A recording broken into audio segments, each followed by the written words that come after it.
अपने पढ़ रहे थे राजस्थान की नदियाँ, और आज नदियों को कंप्लीट कर दें क्या?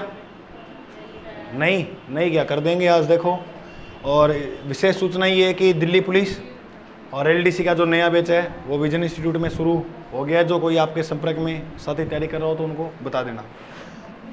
अपने पढ़ रहे थे राजस्थान का भूगोल, और राजस्थान के भूगोल में टॉपिक क्या पढ़ रहे थे? राजस्थान की नदियाँ। और नदियाँ, अब मैंने कल जो रोड़ गदौड़ की थी नदी वो कौन सी थी? बनास नदी। आज उसको लिखना है। लिखो सारे बनास नदी को, लिखो, हेडिंग डालो बनास नदी।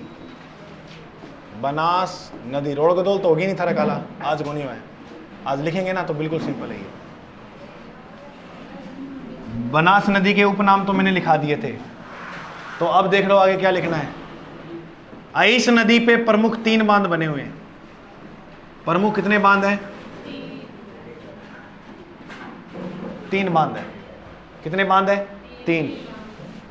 1 2 3। पहले बांध का नाम है नंद समंद, और नंद समंद जो है वो कहां पर है?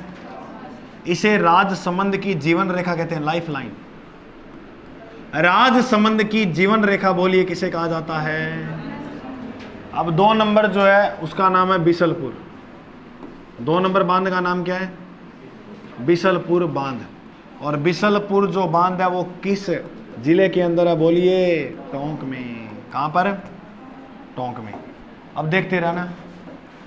बिसलपुर का जो बांध है उसका निर्माण करवाया था एक राजा जिसका नाम था विग्रहराज चतुर्थ, या इसे विसल देव के नाम से भी जाना जाता है। लेकिन एग्जाम में तुम ये पूछेंगे विसल देव तो याद ही हो जाएगा, विग्रहराज चतुर्थ। और आपको बताऊं एक बिसलपुर परियोजना भी है, लिख लेना नोट। राजस्थान की सबसे बड़ी पेयजल का मतलब होता है पीने का पानी, पेयजल परियोजना कौन सी है? बिसलपुर परियोजना। तो राजस्थान की सबसे बड़ी पेयजल परियोजना कौन सी है? बिसलपुर परियोजना। क्लियर? अब तीसरा बांध बताइएगा कौन सा है? तीसरा जो बांध है उसका नाम है इसरदा।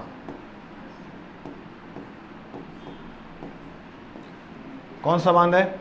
इसरदा बांध। और इसरदा बांध जो है वो सवाई माधोपुर में है।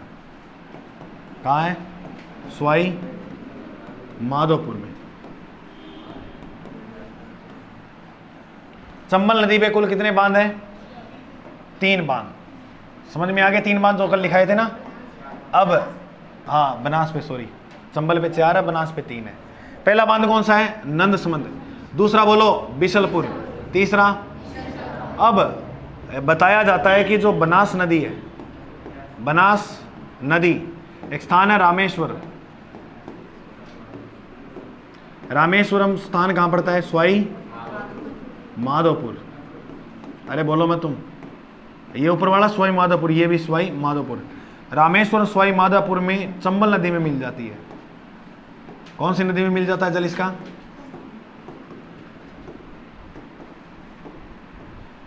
चंबल नदी में विलय हो जाती है। तो बनास नदी जो है वो किस नदी में विलय हो जाती है? चंबल में। और याद रखना, ये जो रामेश्वरम स्थान है सवाई माधोपुर में, इस स्थान को बोलते हैं मीणाओं का प्रयागराज। मीणा जनजाति है ना, तो मीणाओं का प्रयागराज बताओ कौन से स्थान को कहते हैं? रामेश्वरम प्रयागराज कहते हैं। रामेश्वर स्थान जो है सवाई माधोपुर में है। रामेश्वर में 3 नदियों का त्रिवेणी संगम बनता है। त्रिवेणी संगम। त्रिवेणी संगम का मतलब होता है जहां पर 3 नदियां आपस में आकर मिले। अब बताइए कौन कौन सी वो 3 नदियां हैं? तो जिसमें नाम आता है, 1 2 तो होगी बनास और चंबल। बनास तो होगी, और इसके साथ साथ चंबल भी मैंने आपको पढ़ाई दी। बस एक याद करनी है, और वो है सीप। कल वाला चित्र याद है क्या दिमाग में? चंबल बनास सीप का त्रिवेणी संगम कहाँ बनता है? रामेश्वरम। त्रिवेणी संगम का मतलब है एक नदी यहाँ से आई, एक इधर से आई, एक इधर से आई। तीनों नदी जिस स्थान पे मिले उस स्थान को क्या बोलते हैं? त्रिवेणी संगम। क्या बोलते हैं? त्रिवेणी संगम। लिख लो फटाफट।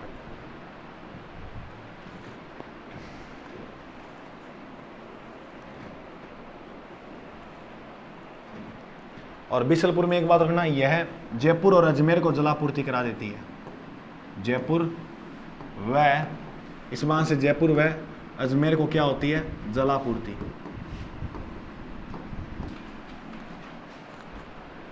जयपुर व अजमेर को जलापूर्ति होती है। इसके उपनाम कल सारे देख ही लिए थे, कौन कौन से इसके उपनाम बन सकते हैं। अच्छा, जो बनास नदी है वो टोंक में किस प्रकार बहती है? चलो आगे, उतार रहे हो क्या? उतार लो। टोंक में सांप सा बन जाती है ना, तो सर्पिला का।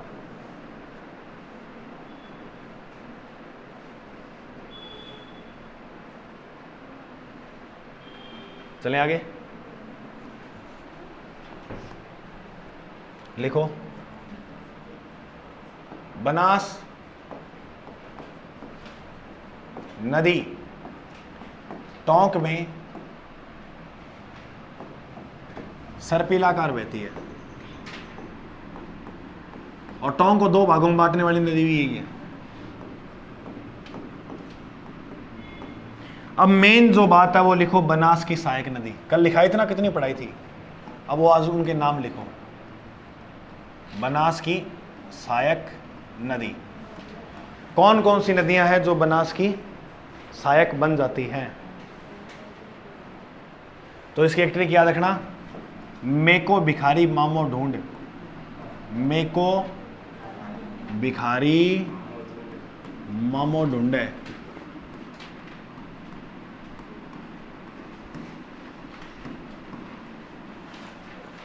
ये ना बोल दी मेरो मामो भिखारी, मारे वो देख लीजिए था। मेको भिखारी मामो ढूंढ, मैं भिखारी हूँ मामा थे तो अमीर हैं कह दियो। मेको भिखारी मामो ढूंढ, करो याद इसको 1 मिनट में पूरी।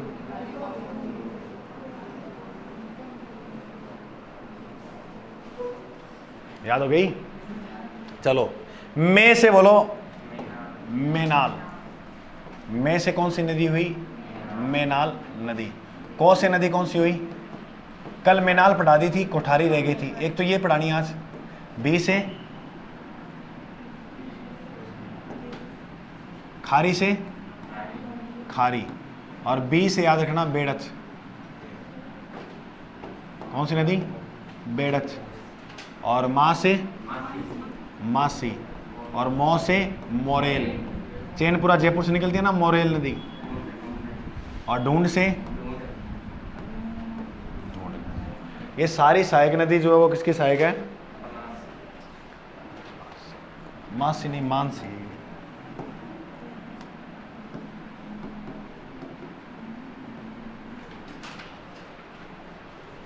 ठीक है, भीलवाड़ा में बहती है मानसी नदी। चलो, अब सबसे पहले एक नदी मैं पढ़ा देता हूं, यहां पर आप हेडिंग डाल के नई नदी लिखो, उसके बाद मैं लिखाऊंगा सारी नदियां। कोठारी नदी एक स्थान है दिवेर। कौन सी पहाड़ी? और दिवेर की जो पहाड़ी है वो राजस्थान के कौन से जिले में है? राजसमंद में।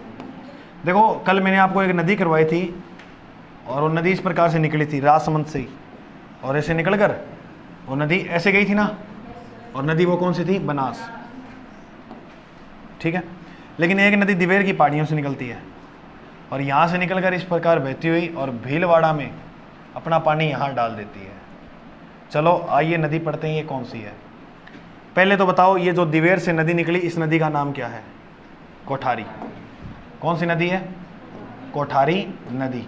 कोठारी नदी का उद्गम बताइए कहाँ से होता है? दिवेर पहाड़ी। और दिवेर पहाड़ी कहाँ है? राजसमंद के अंदर। इतनी बात समझ में आ गई? उसके बाद ये आगे बड़ी और फिर राजसमंद के बाद ये एक नए ज़िले में आ गई, और इस ज़िले का नाम क्या है? भीलवाड़ा। भीलवाड़ा पे इस पे एक बांध बना हुआ है, बताइए कौन सा बांध है? मेजा बांध। एग्जाम में काफ़ी बार प्रश्न आया हुआ है। मेजा बांध किस नदी के ऊपर है? किस नदी पे है? कोठारी पे। और इसी के बाद आगे बात करें तो यहाँ पर है एक स्थान है नंदराय। स्थान का नाम क्या है? तो नंदराय में, नंदराय स्थान जो है वो भीलवाड़ा में ही है, बनास नदी में मिल जाती है। ये बनास की सहायक है,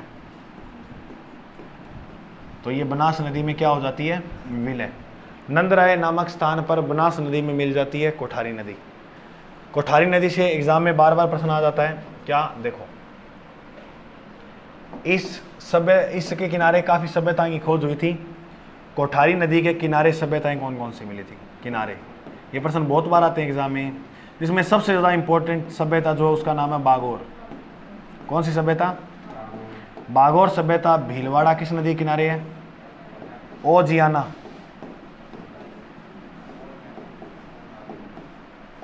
और जहाजपुर, तीनों के तीनों सभ्यता बताओ राजस्थान के कौन से जिले में है, भीलवाड़ा के अंदर। तो याद रखना बागोर सभ्यता किस नदी के किनारे है, कोठारी। बहुत बार प्रश्न आया, स्टार मार लेना। और इसके किनारे एक बांध भी बना है, बताइए कौन सा बांध है, अरे किनारे कौन सा बांध है, मेजा बांध। तो मेजा बांध जो है वो किस नदी के किनारे है, कोठारी। मेजा बांध सीधा प्रश्न भी आ जाता है, कौन से जिले में है, भीलवाड़ा में। भीलवाड़ा के अंदर है मेजा बांध।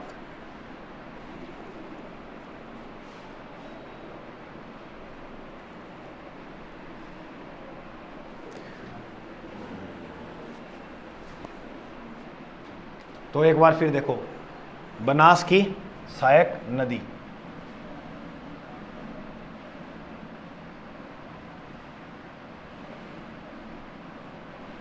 किसकी सहायक नदी, बनास की। तो बोलो मैं को भिखारी मामो ढूंढ, मैं से, को से, बै से, खारी से, माँ से, मो से, ढूंढ से। एक नदी मैंने आपको कंप्लीट पढ़ा दी, बोलो कौन सी, कोठारी नदी। समझ में आ गई। कोठारी नदी का उद्गम कहाँ से हुआ, दिवेर पहाड़ी।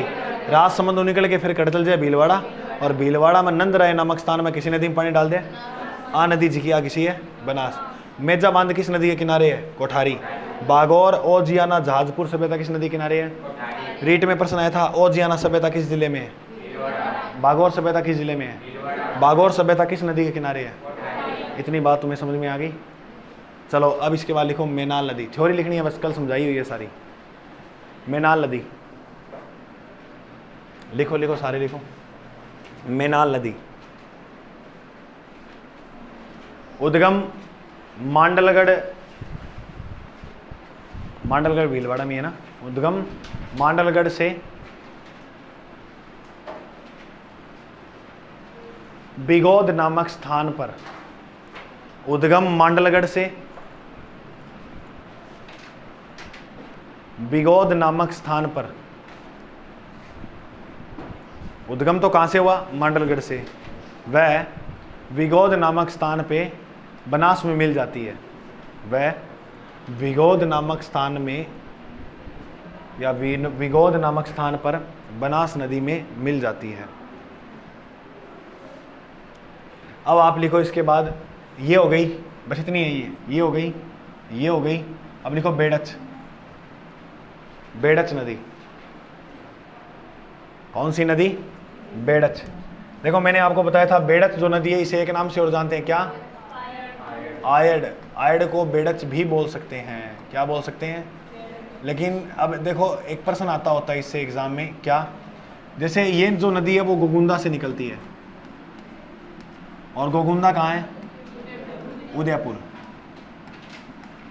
अब इधर देखिएगा आप सारे, गोगुंदा से ये नदी निकलती है और इस प्रकार बहती है, और बहने के बाद ये एक झील से हो जाती है, और झील में होने के बाद ये नदी इस प्रकार बहती हुई ऊपर की ओर चली जाती है, और फिर ऊपर एक नदी होती है इधर, इधर से, और इस नदी का जो नाम होता है वो क्या होता है, बनास। तो ये बनास में अपना जल डाल देती है। अब मेरी बात आप सुनो ध्यान से, क्या ये गोगुंदा से जो नदी निकली इस नदी का नाम क्या था, आयड। फिर मैंने अभी आपको एक बात बताई कि ये एक झील में गिर जाती है, और इस झील का नाम क्या है, उदय सागर। उदय सागर झील भी उदयपुर के अंदर ही है। इसमें क्या भरा हुआ है, पानी। क्या भरा है, पानी। अब देखना इधर, आयड जो है इसी के किनारे एक सभ्यता पनपी थी जिसका नाम है आहड़। एग्जाम में प्रश्न काफी बार आता है, आहड़ सभ्यता किस नदी के किनारे है। अरे बताइए आहड़ सभ्यता किस नदी के किनारे, तो आयड नदी के किनारे। तो इसके जो किनारे हैं वो एक तो सभ्यता है कौन सी, आहड़। अब एग्जाम में प्रश्न आया था एक बार कि हाड़ सभ्यता किस नदी किनारे है। उसमें ऑप्शन इस प्रकार थे, मान लो ऐसे आ जाए option, Banas, Berach, Menal, C number option, और चंबल। क्या करोगे उत्तर? क्योंकि उदय सागर झील में गिरने के बाद इस नदी का नाम क्या हो जाता है? बेड़च। क्या हो जाता है? बेड़च नदी। क्या हो जाता है? बेड़च नदी। पहले तो नदी क्या नाम था इसका? आयड़ नदी। आयड़ नदी जब उदय सागर में गिरी उसके बाद नाम क्या हुआ? बेड़च नदी हुआ ना। अच्छा, तो याद ये बात रखना तुम, अगर मान लो बेड़च भी ऑप्शन में नहीं है, बनास, मेनाल और चंबल ऑप्शन में, तब क्या करोगे?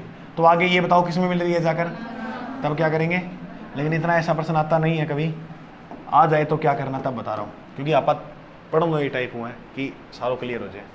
तो वैसे ये दोनों ऑप्शन में हो तो क्या करोगे? क्योंकि आहड़ का किनारे ना, ये देखो यहाँ पर नप रही है, तो आहड़ सभ्यता एक ग्रामीण सभ्यता है जो राजस्थान के किसा जिला में है? उदयपुर। ताम्र युगीन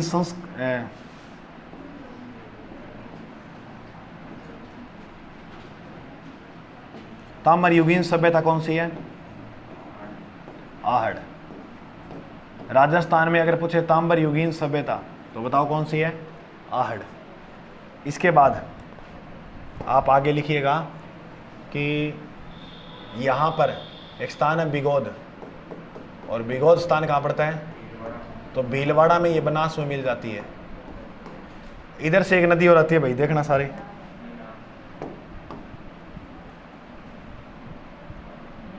इधर से मध्य प्रदेश से। इस नदी का नाम था बामिनी, सॉरी गंभीरी। इस नदी का नाम क्या था? गंभीरी नदी। गंभीरी नदी का जो उद्गम होता है वो कहाँ से होता है? मध्य प्रदेश। और गंभीरी नदी अपना जल बताओ किस नदी में डाल देती है? बेड़च में। आई नदी के यहाँ संगम पर एक किला बना हुआ है, इसका नाम है चित्तौड़गढ़। चित्तौड़गढ़ दुर्ग की नदियों के संगम पर है, गंभीरी और बेड़च। चित्तौड़गढ़ का किला गंभीरी और बेड़च नदी के संगम पर बना हुआ है, ये बात याद रखना, ठीक है। तो उद्गम लिखाऊंगे, आप थ्योरी में लिखाऊं? यह समझ में आ गया?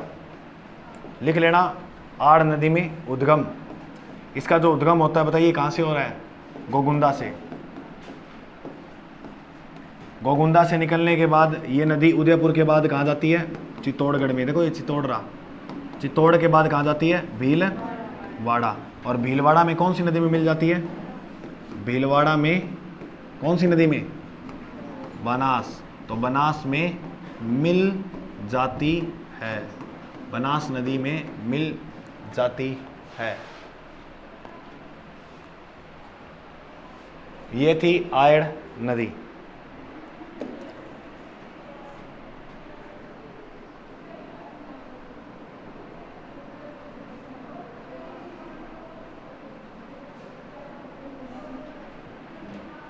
ठीक है, अब आप लिखो आगे, कौन सी नदी आगे? खारी नदी। लिखो नई लाइन में खारी नदी, क्योंकि बेड़च के बाद खारी थी ना ट्रिक में।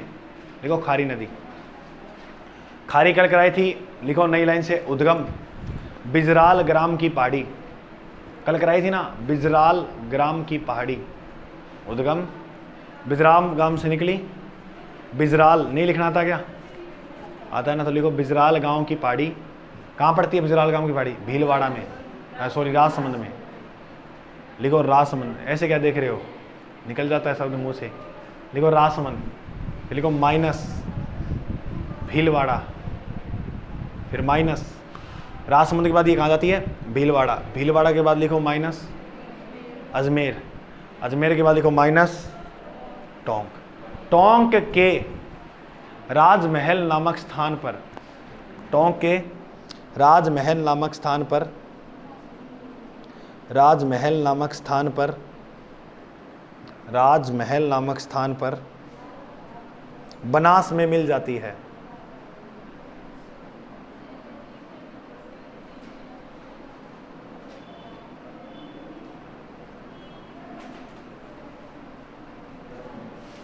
लिख लिया? अब लिखो, ये होगी कंप्लीट कौन सी नदी? चंबल और उसकी सहायक नदियां सारी होगी। अब चंबल की सॉरी ये बनास की सहायक होगी। अब चंबल की अभी तक अपनों ने एक सहायक नदी पढ़ी है, कौन सी? बनास। कुकू बामनी काल पर मेज बना गई सी, वो याद है क्या तुम्हें कि भूल गया? और भी मैं काली सिंध पढ़ी नहीं, पेज पलटो, भूल गया बेटी का सारा ही। बनास नदी से पहले चलो, चंबल की सहायक नदियां निकालो। चंबल की, ये चंबल की है बनास सहायक नदी, निकाला चंबल की सहायक नदियां। चंबल की सहायक नदी ट्रिक देखो, कुकू बामनी काल पर, कू से कौन सी नदी थी? कुराज। बामनी से बामनी, काल से का से।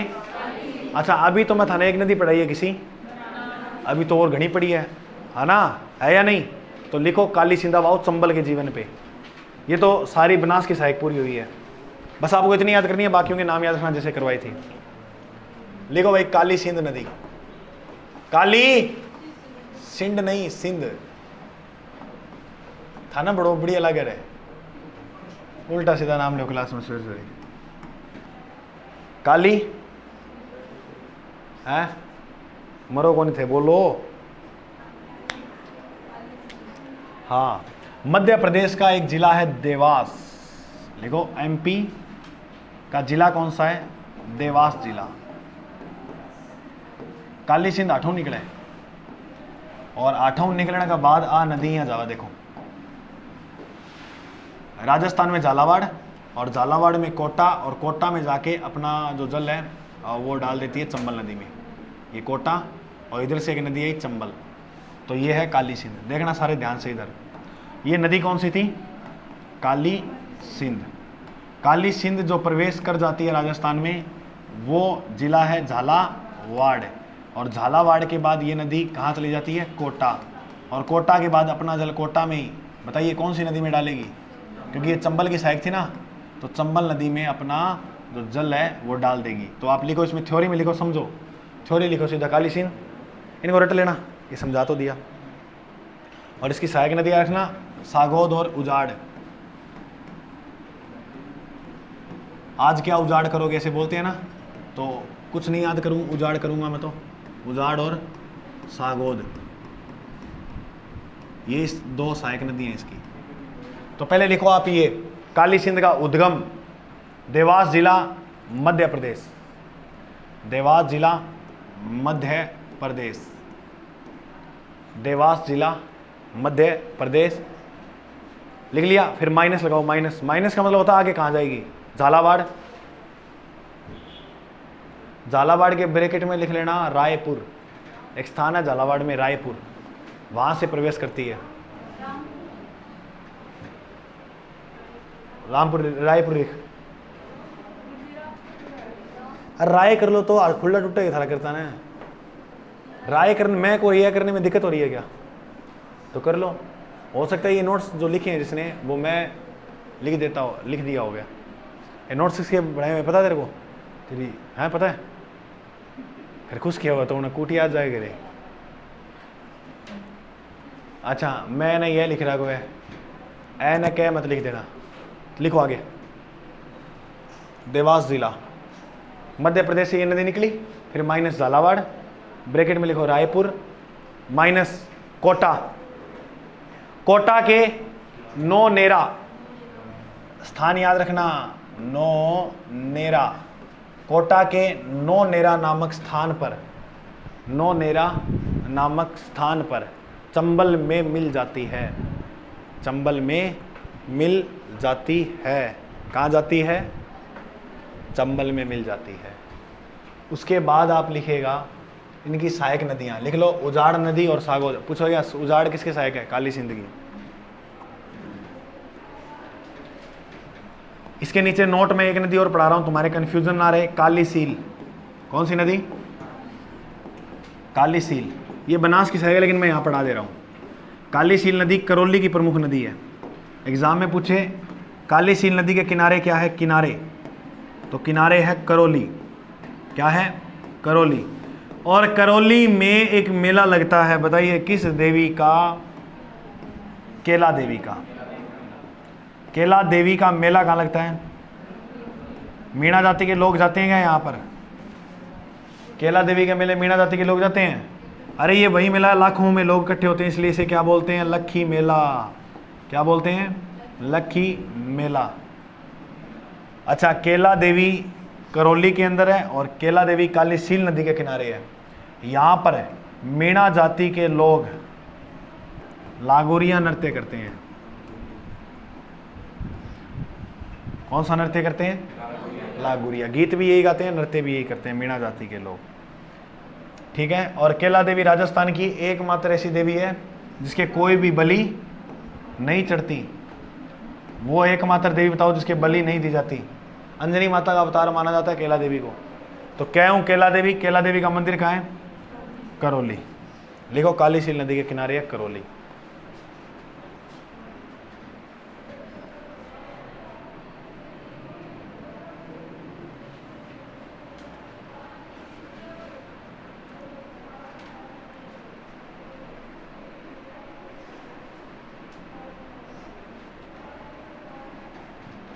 क्लियर हुआ? अब इसके बाद नदी लिखो पार्वती। आमदनी अठन्नी खर्चा रुपया फिल्म देखी है? आमदनी अठन्नी खर्चा रुपया। जोनी लेवर की मैडम का नाम होता है पार्वती। लिखो पार्वती। पार्वती कूटती बहुत है उसको टोपिए से। लिखो पार्वती नदी।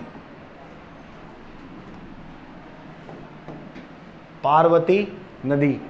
ये नदी भी कहाँ से निकलती है? एक जिला है देवास। बताइए देवास जिला कहाँ है? मध्य प्रदेश। यहाँ से इस नदी का क्या होता है? उद्गम। अब यहाँ से ये नदी निकली और निकलने के बाद ऐसे आई बारह के बाद कोटा के बाद सवाई माधोपुर, और सवाई माधोपुर के अंदर उधर से फिर एक नदी आई जिसका नाम क्या था? चंबल। ये नदी अपना जल चंबल में डाल देती है। ये नदी थी चंबल, और ये नदी कौन सी है? पार्वती। तो लिखो पार्वती नदी की बातें। पार्वती नदी का उद्गम मध्य प्रदेश में देवास जिला, और उसके बाद ये नदी बारह में राजस्थान के अंदर प्रवेश करेगी, और 12 के बाद कोटा, और कोटा के बाद झालावाड़। तो राजस्थान के 3 जिलों में बहती है ये नदी। और झालावाड़ के अंदर एक स्थान है, सवाई माधोपुर, झालावाड़ ने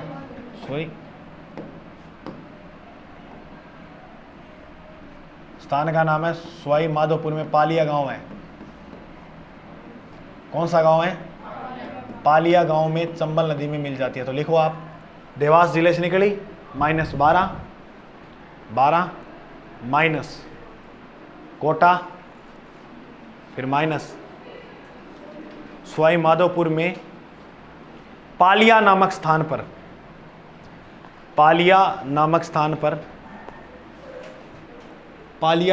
पर चंबल में मिल जाती है।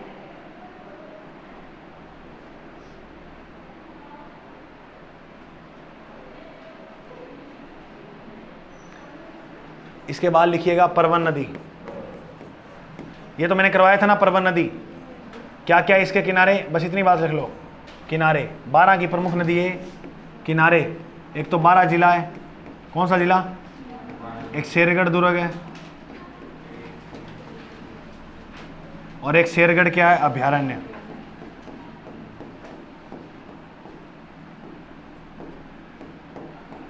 सांपों की शरणस्थली किस अभयारण्य को कहते हैं?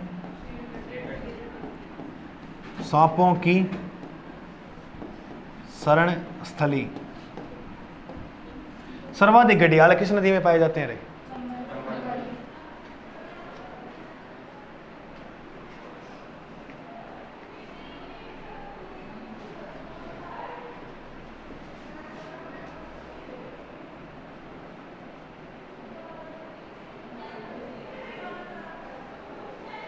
क्लियर?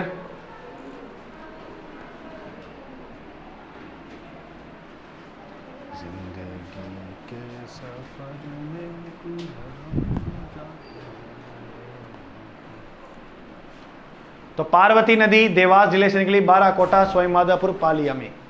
परवन नदी के किनारे 12 शेरगढ़ दुर्ग है, और शेरगढ़ अभयारण्य, सांपों की स्वयंस्थली। अच्छा, शेरगढ़ भी कहाँ है? 12 में। और सेठगढ़ अभ्यारण्य भी कहाँ है? बारां में। चलें आगे,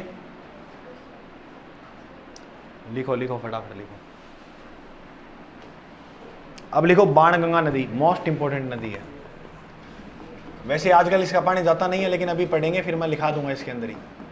बाणगंगा नदी, इस बाणगंगा नदी का जो उद्गम होता है वो होता है बैराट की पहाड़ी से। कहां से होता है? और बैराट की जो पहाड़ी है वो कहाँ है? जयपुर के अंदर। बैराट से ये नदी निकलने के बाद,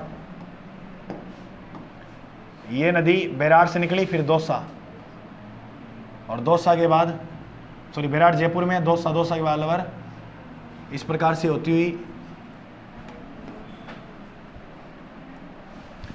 आगे उत्तर प्रदेश, और उत्तर प्रदेश में एक स्थान है फतेहाबाद, और उधर से फिर एक नदी आई जिसका नाम था यमुना। क्या नाम था? यमुना नदी। तो अब लिखो आप, यहां पर एक स्थान कौन सा था? वो फतेहाबाद। फतेहाबाद कहाँ पड़ता है? यूपी में। तो ये नदी यूपी में मिल जाती है यमुना के अंदर, ठीक है। बैराट से निकलने के बाद ये नदी कहाँ कहाँ गई वो देखिएगा। पहला जिला याद करो जयपुर, क्योंकि बैराट कहाँ पर है? जयपुर। तो जयपुर में इस नदी किनारे जमवा, रामगढ़ वगैरह बांध भी बने हुए हैं। जयपुर के बाद याद करना दौसा, कौन सा जिला? और दौसा के बाद आप याद करना भरतपुर। मैंने अलवर बोल दिया था क्या पहले? भरतपुर करना है। और उसके बाद ये नए राज्य में प्रवेश कर गई जिसका नाम है यूपी। तो 3 जिलों में बहती है राजस्थान के, जयपुर, दौसा और भरतपुर। अब लिखो इसके किनारे क्या क्या है, सेम ऐसे लिख लेना। जमवा रामगढ़ बांध, जमवा रामगढ़ बांध कहाँ पर है? जयपुर में। इसे बांध को ढूंढा, जमवा रामगढ़ जो स्थान है ना, उसे बोलते हैं ढूंढाड़ का पुष्कर, क्योंकि जयपुर के प्राचीन शहरों में नाम आता है जमवा रामगढ़ का। ढूंढाड़ का पुष्कर किसे कहते हैं? जमवा रामगढ़ को। याद हो जाएगा ना? जमवा रामगढ़ जो बांध है, इसका निर्माण राम सिंह ने कर। देखो जयपुर में लगभग चीजें जो है वो किसने बनवाई थी? राम सिंह ने। जयपुर का राजा था ना राम सिंह, तो इसका जो निर्माण था बांध का वो राम सिंह ने करवाया था। और इस नदी के किनारे जयपुर में ही, कहाँ पर? जयपुर में ही एक सभ्यता है जिसका नाम है बैराट। कौन सी सभ्यता है? वो भी इसी नदी किनारे है जयपुर में, बैराट सभ्यता। और अजान बांध, अजान बांध कहाँ पर है? भरतपुर में। बताइए कौन सी नदी पे है? अरे बोलिए कौन सी नदी पे है? हाँ, अजान बांध भरतपुर में, इसी नदी के ऊपर है। और अब इस नदी के उपनाम लिखो। इसे अर्जुन ने निकाला था। अर्जुन ने बैराट की पहाड़ियों में क्या चलाई थी? तीर निकाला, तो अर्जुन के तीर से निकली गंगा। बोलो कौन सी? अर्जुन की गंगा। आजकल इसका पानी आगे जाता नहीं है, इसलिए इसे बोलते हैं रुंडित नदी। कौन सी नदी कहते हैं? और ये ताला गांव से होकर गुजरती है, इसलिए इसे ताला नदी भी कहते हैं, ताला नदी। तो ये इसके उपनाम है, अर्जुन की गंगा। रुंडित के मतलब होता है जो अपना जल कहीं नहीं लेकर जाती, और ताला नदी भी इसे ही कहते हैं। 3-4 नदियाँ और रहेगी, छोटी छोटी 2-2 लाइनें की। कंप्लीट करते हैं टॉपिक। कल नया टॉपिक पढ़ेंगे। कल नया टॉपिक रहेगा राजस्थान की झील। ये फटाफट कर लो तुम।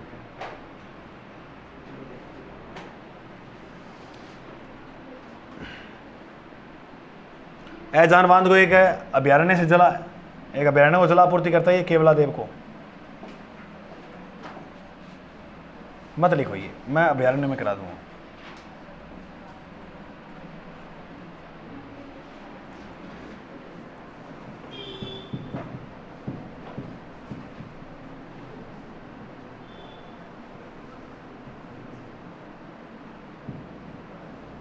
चलें आगे।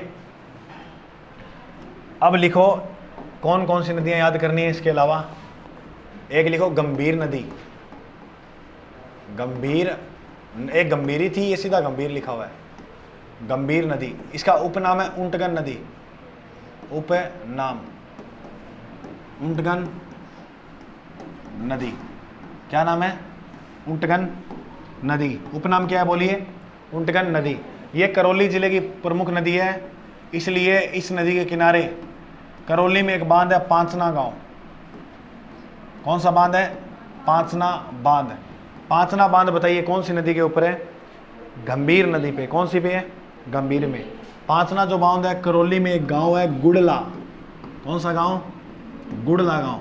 और गुड़ला गांव करौली के अंदर है। और याद रखना, राजस्थान का मिट्टी का सबसे बड़ा बांध कौन सा है? तो राजस्थान में मिट्टी से निर्मित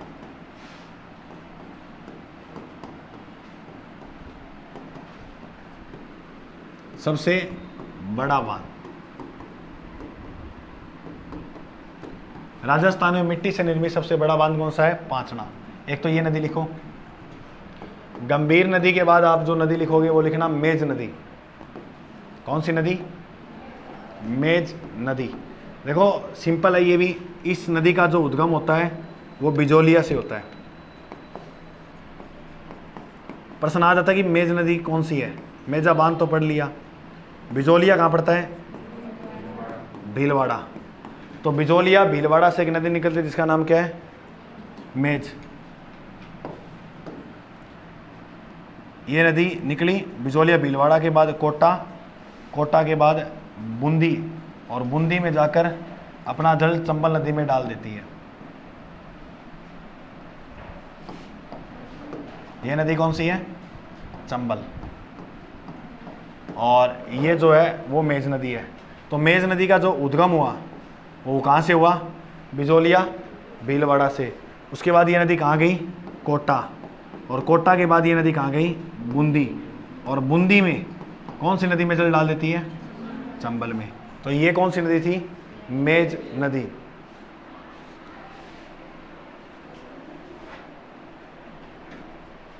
इसकी सहायक नदी लिखना।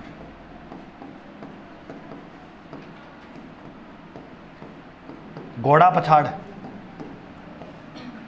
घोड़ा पछाड़ नदी। या तो थे नदी पढ़ी को नहीं पहला, और पढ़ी तो इसी को नहीं पढ़ी होनी। पर्सन गलत को नहीं, वो मरई मरता मरता टिक मार जोगा 20। याद क्यों को नहीं होगी? याद ही होगी नहीं। मेरी बात सुनो, थे थोड़ा सो कि सोचो ही ना गया मन में, पहले सोच लो कि ये कोई हो ही को काम, तो वो कौन ही होगा, कितने जोर लगा लिए थे। देखो अब जैसे RS प्री का एग्जाम है, अब तुम्हें सोच लोगे ना नहीं होगी इसकी तैयारी, तो कितना ही जोर लगाना नहीं होगी। अगर तुमने दिमाग में धारणा रखनी चाहिए कि कैसे पढ़ना पड़ जाए, मेरे को पेपर देना है, ऑटोमेटिक तैयारी हो जाएगी। क्योंकि पता क्या होता है, जब मुसीबत होती है ना पास में, तो दिमाग दुगनी तेजी से काम करने लग जाता है। कन्फ्यूजन प्रैक्टिस करो फिर नहीं होगी। तो घोड़ा पछाड़ और दूसरी नदी है मांगली। कौन सी नदी है? और याद, इससे बड़ा मूर्ख क्लास में मिलेगा क्या तुम्हें?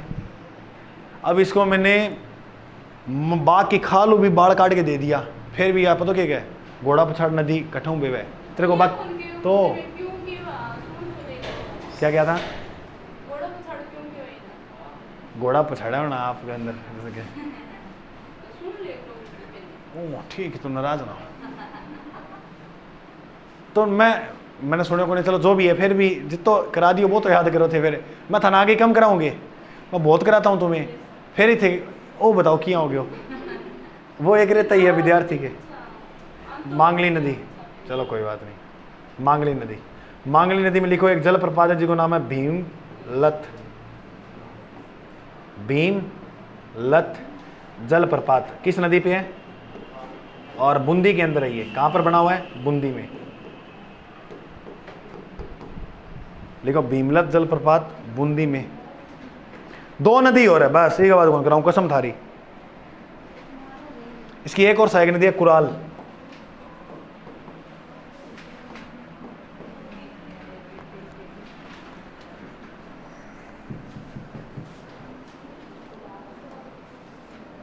थारे किस्म 3 नदी कराऊंगा बस।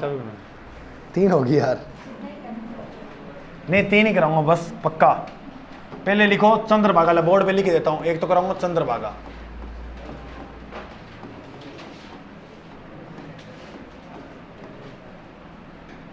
चंद्रभागा थोड़ी बात है। उसके बाद जो नदी है वो लिखो आप आलनिया।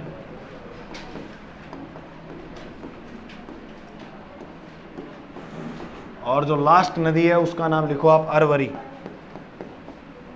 ये प्रश्न आ जाते हैं एग्जाम में, और आए भी हुए राजस्थान पुलिस जैसे एग्जामों में आ जाते हैं ऐसे। सबसे पहले लिखो चंद्रभागा नदी। चंद्रभागा झालावाड़ की प्रमुख है, सीधी याद रखना। तो लिखो झालावाड़। और इस नदी, ये काली सिंध की सहायक है भाई, लिख लेना। काली सिंध जो नदी है ना वो झालावाड़ में बहती है, ये काली सिंध की सहायक है। और काली सिंध किसकी सहायक है? चंबल की। इसके किनारे एक स्थान है झालरा पाटन, और यहां पर एक पशु मेला लगता है। झालरा पाटन कहाँ है गुरुजी? झालावाड़ में ही है। यहां पर एक पशु मेला लगता है, बताओ कौन सा? गोमती सागर पशु मेला।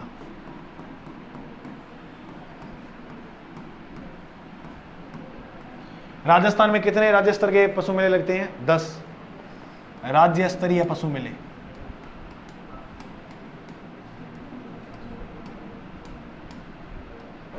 कितने हैं भाई? जिसमें से एक कौन सा है? गोमती सागर। इस झालरा पाटन को घंटियों का शहर भी कहते हैं, ये प्रश्न भी आया एग्जाम में। घंटियों का शहर, मैं तेरा शहर छोड़ जाऊंगा, अगर याद नहीं किया तो झालरा पाटन को याद करो। घंटियों का शहर, घंटियों का शहर झालरा पाटन। आलिनिया की एक ही बात याद रखनी है, कोटा, कोटा की प्रमुख नदी है आलनिया। अरवरी का उद्गम जो होता है वो थानागाजी से होता है, थानागाजी। थानागाजी कट है, तो अरवरी नदी अलवर की प्रमुख नदी है।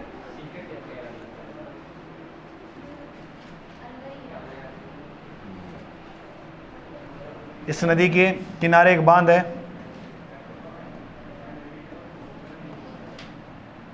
बांध का नाम पता क्या है? सरकरा। जय हो नदी माता की जय हो, जय हो, जय हो। Complete, this is complete. Do it, I can do it. तुम कर सकते हो नदियों को याद। अरे मैं भी कर सकता हूँ याद, पहले जब ही तो बोला हूँ आई कैन डू इट, अब बोलूँगा do you can do you it. पढ़ के अच्छा लगा क्या नदी को? मुंह मत बनाओ, दिमाग को अच्छा बनाओ, नदियाँ याद हो जाएंगी। ठीक है भाई, आज के लिए जय हिंद, मिलते हैं। और चैनल पे नए हो तो सब्सक्राइब कर लो। इसकी PDF टेलीग्राम चैनल पे, इसी नाम से टेलीग्राम चैनल है, GK बाय सर के नाम से। जय हिंद।